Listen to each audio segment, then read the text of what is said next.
Para kekasih, saya ingin supaya kita semua mengerti, dan ayat pokok pada subtema kita ada pada 1 Samuel pasal yang ke-10 ayat 6, 7, dan 9. Bagaimana Tuhan bisa memakai seseorang, dan sebelum orang itu dipakai oleh Tuhan, maka orang itu ada di dalam satu keadaan yang sangat stres, yang sangat membutuhkan. Saudara, lihatlah raja yang pertama ini dari Israel, Saul. Lihatlah raja yang kedua dari Israel, Daud.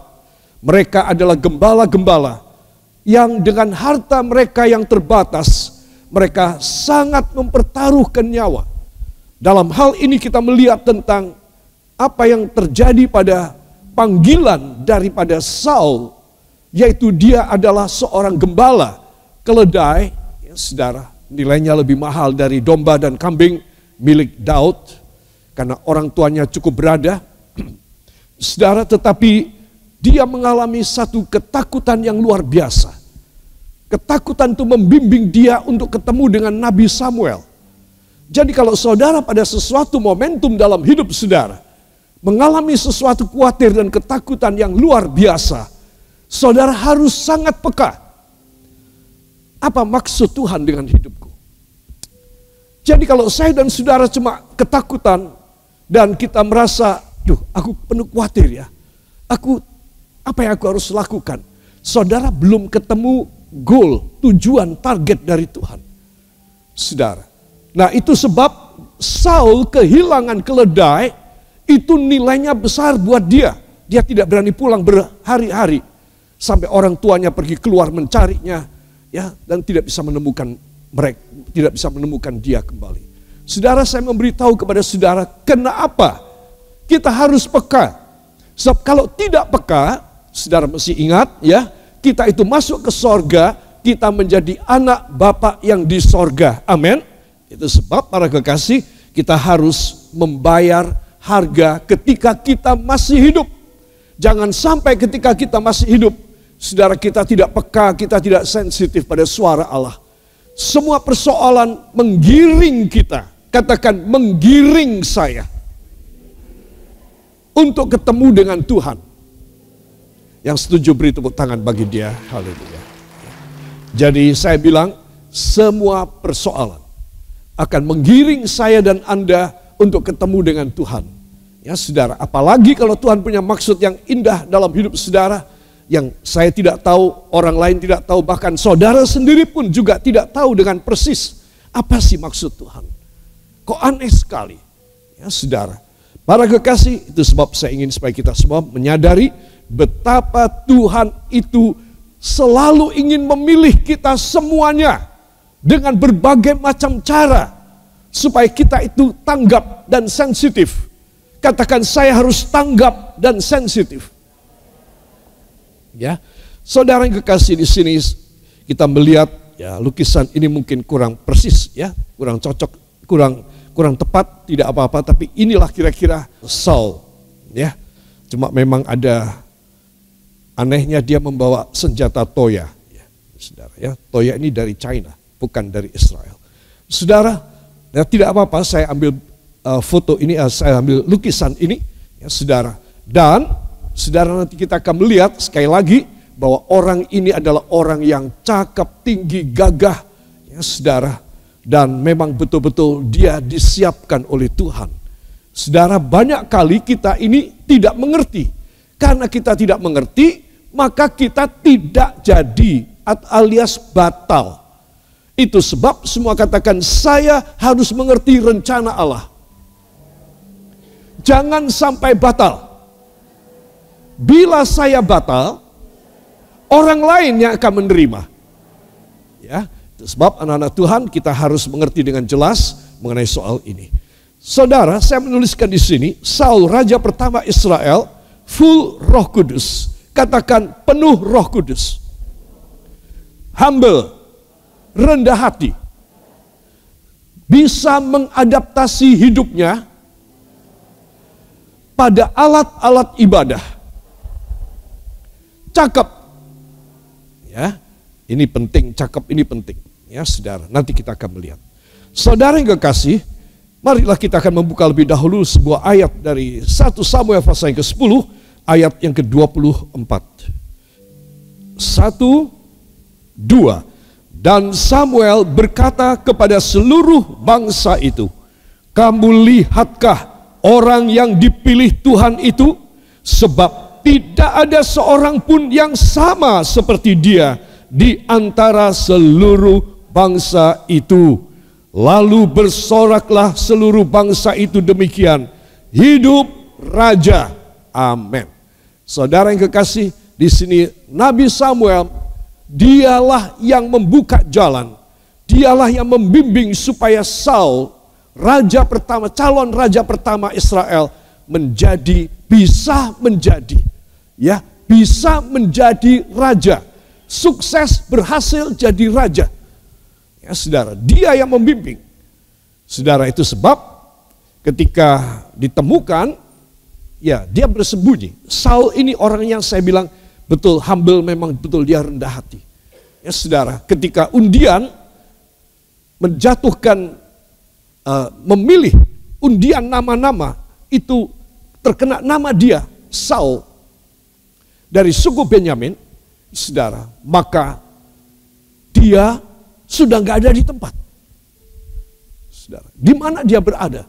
Alkitab mengatakan dia berada di peralatan-peralatan. Ya, Alkitab bahasa Inggris mengatakan di vessels, yaitu semua perabot untuk ibadah. Dia ada di sana. Saudara, dia bukan siap-siap mendengar pengumuman dari Nabi Samuel, wah nanti dia akan berdiri dan dia akan disorakin.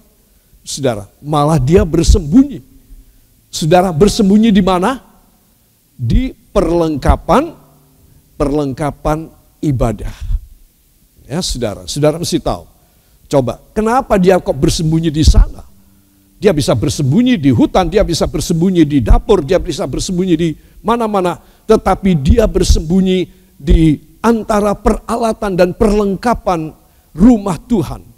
Saudara, saya jelaskan ya, karena dia sudah tahu bahwa dia dipilih menjadi raja, tetapi dia menghindar dari aplaus orang. Itu sebab dia bersembunyi. Dan kemudian Samuel ketika tidak mendapatkan di hadapan orang begitu banyak, mana Saul? Semua orang mencari Saul. Lalu mereka bertanya kepada Tuhan, Tuhan, apakah anak muda yang bernama Saul ini ada di sini? Ya, kata Tuhan, ada di gudang perlengkapan ibadah. Coba, saudara, karena mereka kelabakan, mau cari orang yang sudah namanya keluar, yaitu Saul, untuk menjadi raja, untuk dinobatkan, gak ada orangnya. Saudara, ya ini pelajaran yang luar biasa yang kita harus miliki. Ya, ayat tadi mengatakan, Saul berkata, kamu lihatkah orang yang dipilih Tuhan itu? Nah, ceritanya setelah dicari oleh orang-orang di antara alat-alat ibadah, lalu ditemukan dan mereka berkata, ini dia Saul. Dan Saul disuruh berdiri. Ketika dia berdiri, semua orang kaget. Karena semua orang Israel itu kepalanya sampai di pundaknya dia saja. Dia leher dan kepala lebih tinggi. Saudara, dan semua orang mengagumi dia.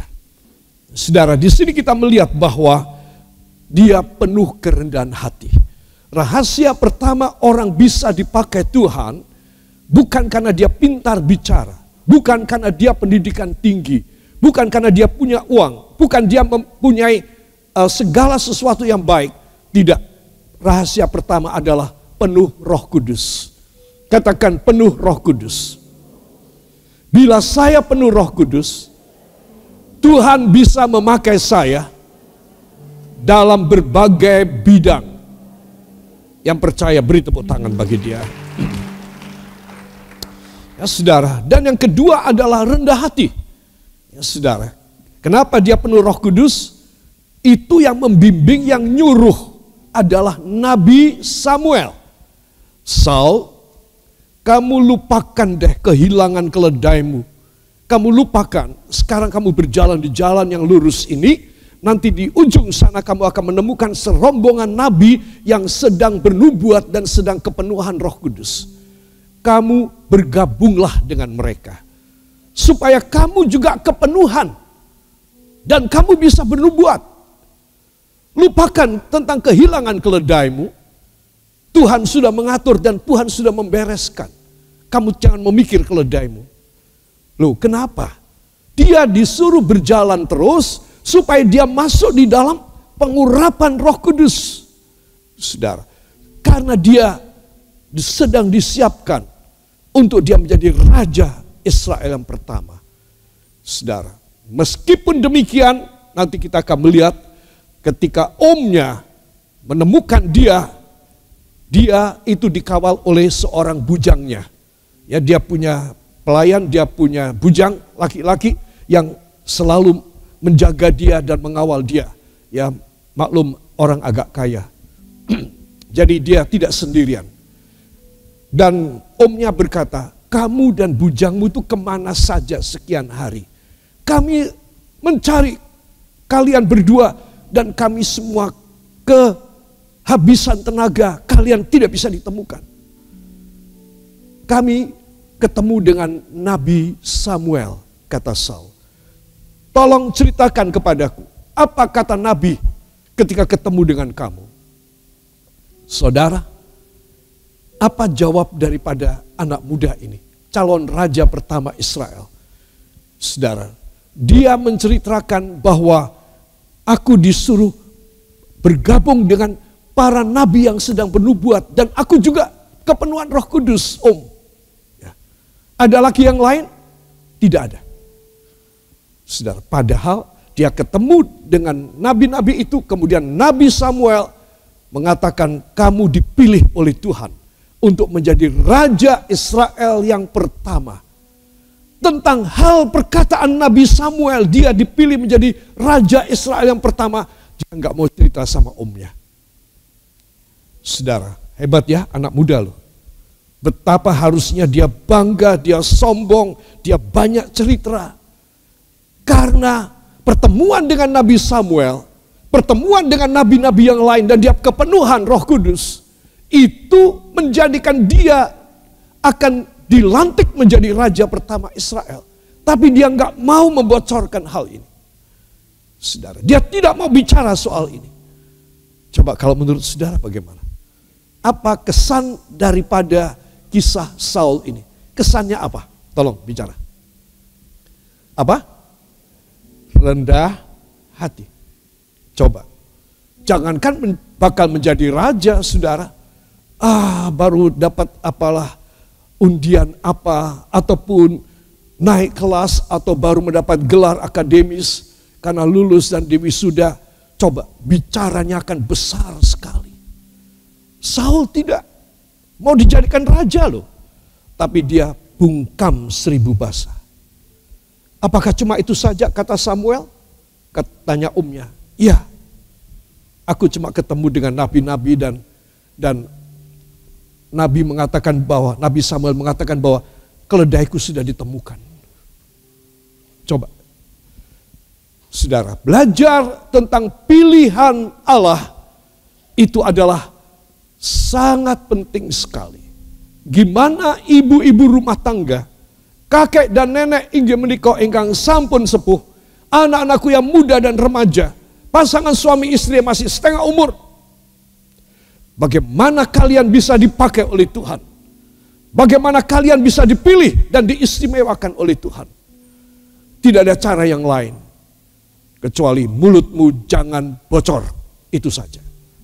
Kalau engkau penuh dengan Roh Kudus dan engkau menjaga bicaramu dengan baik, saudara, engkau tidak akan kelewatan pilihan Allah. Allah hanya memilih orang yang tidak suka menggosip, tidak suka bicara dan bocor mulutnya. Katakan amin. Ini harus dipelajari. Anda berdoa setengah mati, berpuasa lagi, doa enggak dikabulkan. Coba dicek, mulutnya dicek. Saudara, Bicara soal mulut ini tidak enak sama sekali. Tetapi kalau seorang dia tidak bisa bertanggung jawab dengan perkataan di mulutnya, maka Tuhan mengafkir dia. Kata malaikat, singkirkan. Aku mau cari yang lain. Kenapa Tuhan memilih Saul? Walaupun dia seorang yang rupawan, yang cakep, yang ganteng, ya saudara. Tetapi Tuhan tahu bahwa dia mulutnya bisa dijaga. Dia menjaga rahasia. Walaupun dialah calon raja Israel. Yang pertama loh saudara. Yang pertama. Ini mempunyai nilai lebih. Daud yang kedua. Nilai lebihnya sedikit dibanding yang pertama. Saudara. Tetapi dia memang bisa membayar harganya. Itu sebab seorang anak Tuhan, dia harus bicara seperlunya saja. Dan yang benar. Amin. Kalau Anda bisa demikian, tidak usah khawatir. Apa yang Anda doakan selama ini berbulan, bertahun, berpuluh tahun barangkali. Tuhan pasti akan memberi kepada Anda luar biasa. Yang percaya beri tepuk tangan bagi dia. Kalimat dari Nabi Samuel, kamu lihatkah orang yang dipilih Tuhan ini?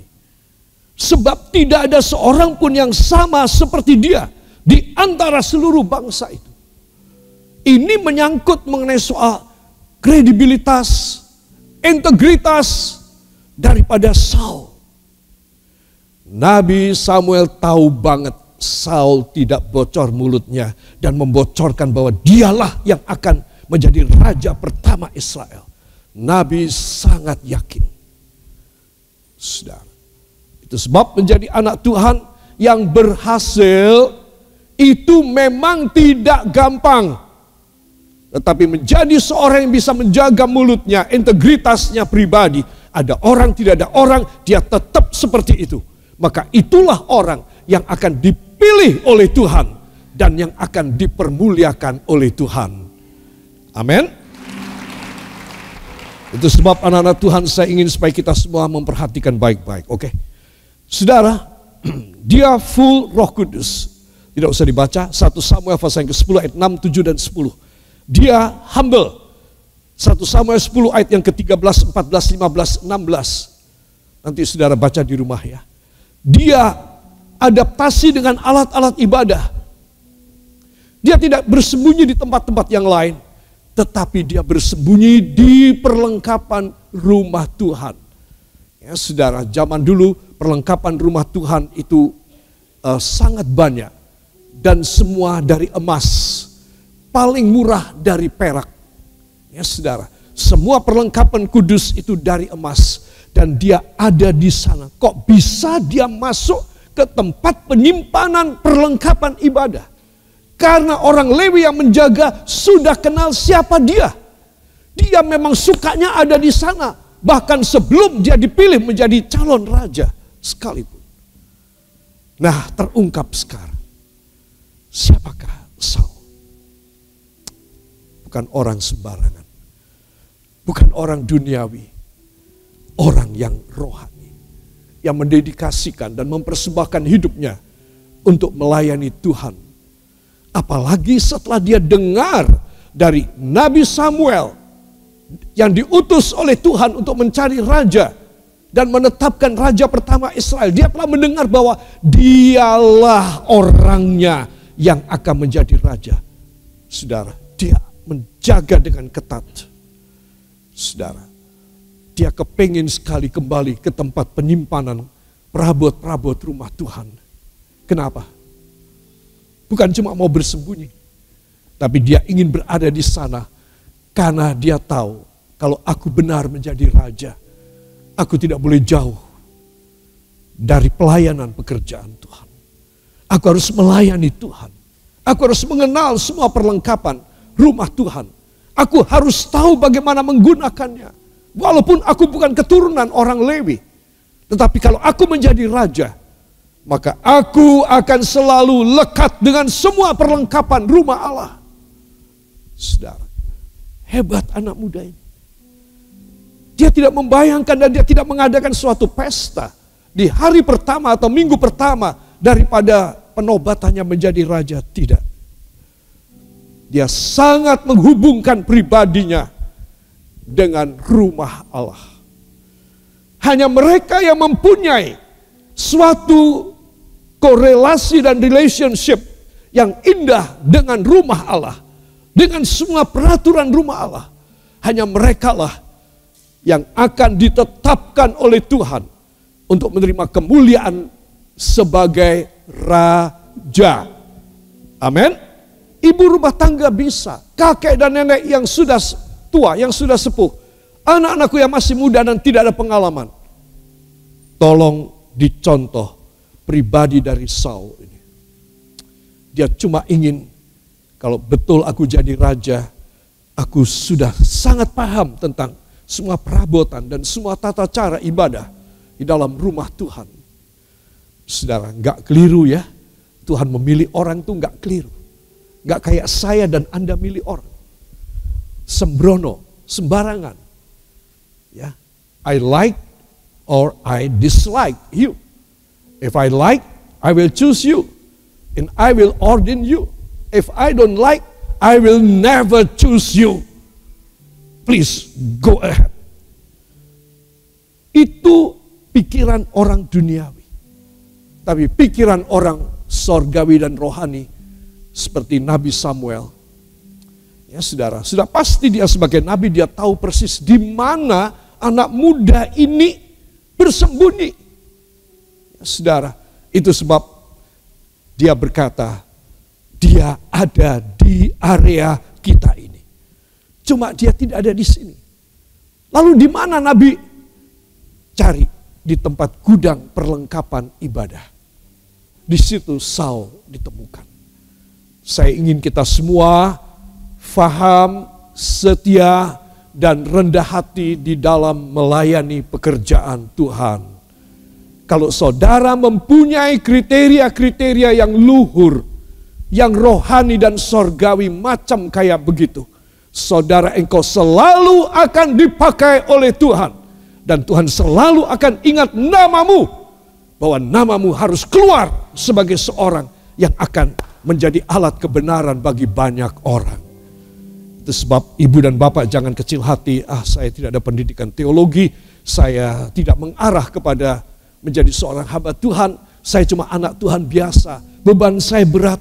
Tugas saya mencari uang untuk anak cucu saya, untuk isi rumah tangga saya. Udah jangan kepikiran yang kayak begitu. Nabi Samuel berkata pada Saul, enggak usah kepikiran. Tuhan yang membereskan. Keledai-keledaimu itu di dalam tangan dari Tuhan. Kau tidak usah, sekarang kamu cari rombongan Nabi. Kau harus kepenuhan. Rupanya ini syarat pertama. Kalau kau kepenuhan, kau bisa diangkat menjadi raja. Saudara, itu sebab mari para kekasih, hidup di dunia ini tidak lama. Berapa tahun? Berapa lama? Berapa? Tidak lama. Ya, saudara, itu sebab kalau waktu yang tidak lama, saudara mendengar firman ini dan saudara mulai utamakan kerajaan Allah dan kebenarannya, saudara mulai utamakan pelayanan untuk rumah Tuhan, saudara mempunyai sifat daripada Saul. Ya, saudara, walaupun saudara ibu rumah tangga ataupun nenek dan kakek yang sudah tua dan tidak bisa apa-apa, anak-anakku yang masih muda dan remaja, tetapi karena kalian itu, saudara itu mempunyai sifat seperti Saul yang mengutamakan rumah Tuhan, maka saudara dan saya pasti ada apa-apa dipilih oleh Tuhan. Menyenangkan sekali kalau saudara dipilih. Saudara, itu ajaib sekali. Itu tidak sesuai dengan kapasitas dan kemampuan kita. Saudara, kita sangat tidak menginginkan sesuatu yang besar, yang hebat terjadi sama kita. Tetapi Tuhan justru, katakan, tetapi Tuhan justru merekayasa supaya saya dipercaya perkara-perkara besar. Amin. Saudara, inilah dia. Dan dia adalah orang yang cakep. 1 Samuel 9 ayat yang kedua, pasal 10 ayat yang ke-24. Kamu lihatkah orang yang dipilih? Sebab tidak ada seorang pun yang sama seperti dia di antara seluruh bangsa itu. Ya saudara, luar biasa. Nabi Samuel pun kagum dengan orang ini. Bukan karena tampangnya, tetapi karena dia punya kerendahan hati dan dia punya kesungguhan hati untuk perabot rumah Allah. Saudara, inilah yang membuat seorang nabi yang mengganti kedudukan raja selama 40 tahun. Nabi Samuel inilah yang memimpin bangsa Israel. Setelah dia memimpin 40 tahun bukan sebagai raja tetapi sebagai nabi, maka kemudian Saul dipilih 40 tahun menjadi raja. Setelah Saul 40 tahun, Tuhan memilih Daud 40 tahun menjadi raja. Jadi Samuel ini bukan raja, tetapi dia adalah hakim yang pertama. Apa, saudara? Hakim yang pertama.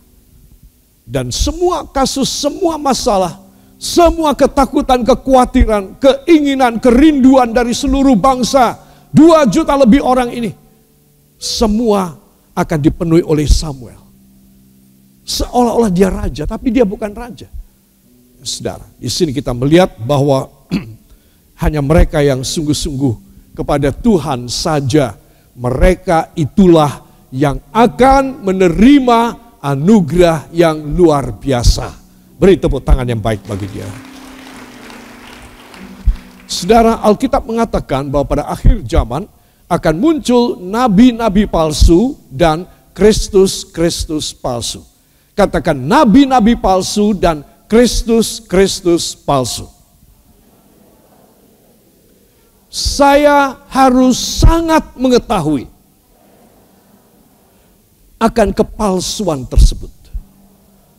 Ya, jadi saudara jadi anak Tuhan, anggota gereja, pelayan sidang, saudara harus mengerti gimana gejalanya, tingkah lakunya, dan tutur katanya, dan semua kehidupan daripada seorang nabi palsu. Dan bukan cuma nabi palsu aja, tapi Kristus palsu.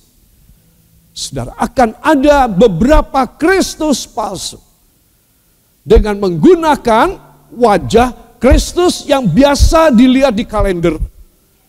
Ya, saudara, kira-kira typical face-nya seperti orang-orang Yahudi. Ya, kira-kira semacam itu.